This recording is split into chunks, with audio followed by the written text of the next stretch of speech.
Onengo jalala gamachungu te Jesus te so sami wanaf disef Moya no chuburas nafken Kamadir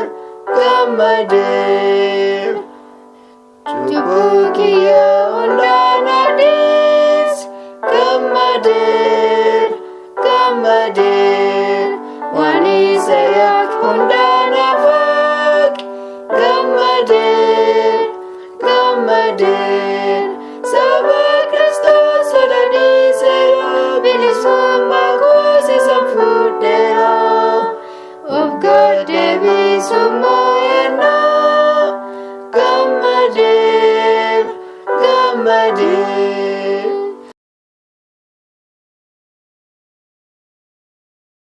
Maqaan kiyya Waaritee Guddataa jedhama. Eebjuu fi mul'ata boqonnaa 527 dubbisaan. Eebjuu fi mul'ata kan fudhatame kibxata onkololeessa 8,2009 kan raabsame jimaata sadaasa 9,2009 qulqullummaan uumoo bara baraatiif.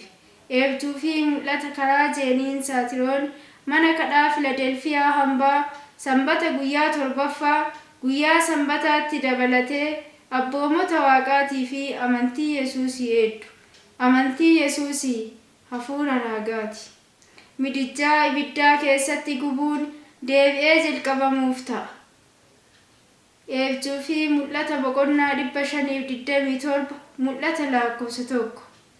Macaafa diqqoo Daani'elii erga naaf ibseen booda hojii Hitilerii haarawaa busaa'icha gaanfa akka hoolaa qabuu fi mormituu Kiristoosii jinniiwwan isaa waliin akka laaluu fi ragaa akka ba'uuf an Yesuusiin gara mul'ataa ergame. Macaafa Daani'elii boqonnaa 12 lakkoofsa 10 hanga 12 irraa fudhatee Yesuus akkana naan jedhe. Baay'een haminna ni raawwatu. Namni tokkollee hin hubatu. Mul'ata. Garee nama 30 ta'anii an Ayuudota karaa irratti ni arge. Hennaa isaanitti dhiyaadhu sababii urjii isaanii qabanii fi gulloo diqqoo mataa isaanii irra jiruun isaan Ayuudota akka ta'an beeke. Mul'ataan ani isaanitti makame. Nu dhiiraa fi dubartoota taanee waliin deemaa turre. Nu karaa keessatti gatamnee turre. Mana jireenyaa hin qabnu. Adunyaa kana keessa homaa hin qabnu ture. Karaa keessatti cinaa karaa marattuu xurree magaalotaa fi baadiyyoota irratti otobisii loltoota hidhataniin guute karaawwan irra Ayuudota jiran maraa walitti qabaa isaan kafuudhu arge. Eessa akka isaan fidu ani hin beekne. Ani sababii nama Faransaayii ta'eef ani isaan waliin akka hin taane dhooggame. Loltuu meeshaa hidhateeru tokko akka eegduutti kadhaabateeru arge. An Ayuudonni otobisii kanaan eessa deeman? Eessa isaan fidan jedhee gaafadheeni. Inni deebii naaf hin deebifne. Achiis an mul'ataan fudhatame. Eebjuu fi mul'ata boqonnaa 527 mul'ata lakkoofsa 2. Mul'ata. Gareen namoota kanneenii kan geeffaman Ayuudonni homaa hin qabne, mana hin qabne, hojii hin qabne hundinuu iddoo itti walitti qaban gara kaampii itti walitti qabanii ture. Sababiin isaan kaampii kana keessatti walitti qabamaniif isaan Yahweh waaqa isaanii waakkachuu waan didaniif dilbatas eeguu mallattoo busaachaas fudhachuuf heeyyamamtoota waan hin taaneef ture. Mul'ataan gara kaampii iddoo Ayuudonni geeffamanii seene. Midijjaa ibiddaa keessatti gubuun deebi'ee jalqabamee akka ture ni hubadhe. Ayuudonni walga'een kunniin lakkoofsaan muraasa turan. Balbala nama tokko qofa seensisu arge. Keessattis cilee ibidda goolaa hababbisaa waan gubu fudhachuuf kababa'u arge. Busaa'ichaa fi fakkii isaatiif namoota hin abboomamne midijjaa ibiddaa keessatti isaan gubuun deebi'ee akka jalqabame ni hubadhe. Gareen namoota kanneenii ija kiyya afoo ni dhabe. Mul'annis na jalaa fudhatame. Mul'anni kun sodaachisaa ture. Gareen namoota kanneenii obboleessotaa fi obboleettiiwwan Yesuusii akka ta'an hafuurri naaf ibse.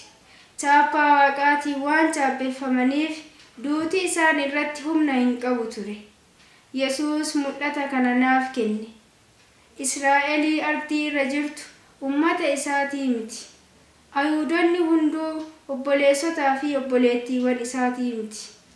Obboleessotaa fi obboleettiiwwan isaa inni maqama isaaniitiin isaan beeka.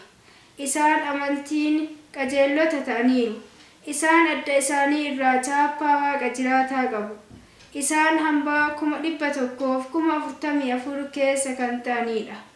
Isaan niikuleerii irraa kan hafan ni ta'u. Jeeniin Saateewwan. Faaruu hambaa 39 daawwannoon keenya cimaan Waaqa.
Mother,